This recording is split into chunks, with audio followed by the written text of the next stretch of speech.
ಕಚ್ಚಾ ತೈಲ ಬಿಡುಗಡೆ ಮಾಡಿದ ಐಇಎ 400 ಮಿಲಿಯನ್ ಕಚ್ಚಾ ತೈಲ ರಿಲೀಸ್ ಮಾಡಿದ ಐಇಎ ಇಂಟರ್ನ್ಯಾಷನಲ್ ಎನರ್ಜಿ ಏಜೆನ್ಸಿಯಿಂದ ರಿಲೀಸ್. ಜಾಗತಿಕ ತೈಲ ಬಿಕ್ಕಟ್ಟು ನಿವಾರಣೆಗಾಗಿ ಐಇಎ ರಿಲೀಸ್ ಮಾಡಲಾಗಿದೆ. 32 ರಾಷ್ಟ್ರಗಳಿಗೆ 400 ಮಿಲಿಯನ್ ಬ್ಯಾರೆಲ್ ತೈಲವನ್ನು ಬಿಡುಗಡೆ ಮಾಡಿರುವಂಥದ್ದು. ಕಚ್ಚಾ ತೈಲ ಬಿಡುಗಡೆ ಮಾಡುವುದಾಗಿ ಹೇಳಿದ್ದ G7 ರಾಷ್ಟ್ರಗಳು ಒಂದು ಕಡೆ ಸಿಹಿ ಸುದ್ದಿಯನ್ನ ನೀಡಿದಂತಾಗಿದೆ.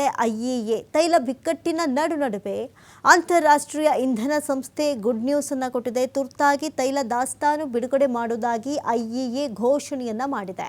ಒಂದು ಕಡೆ ಜಾಗತಿಕ ಮಾರುಕಟ್ಟೆಗಳಲ್ಲಿ 400 ಮಿಲಿಯನ್ ಬ್ಯಾರೆಲ್ ತೈಲ ಬಿಡುಗಡೆ ಇತಿಹಾಸದಲ್ಲಿ ಇದುವರೆಗಿನ ಅತಿ ದೊಡ್ಡ ತರ್ತು ತೈಲ ದಾಸ್ತಾನು ಬಿಡುಗಡೆ. ಐಇಎ ಕಾರ್ಯನಿರ್ವಾಹಕ ನಿರ್ದೇಶಕ ಫಾತಿ ಬಿರೋಲ್ ಹೇಳಿಕೆಯನ್ನು ಕೊಟ್ಟಿರುವಂಥದ್ದು.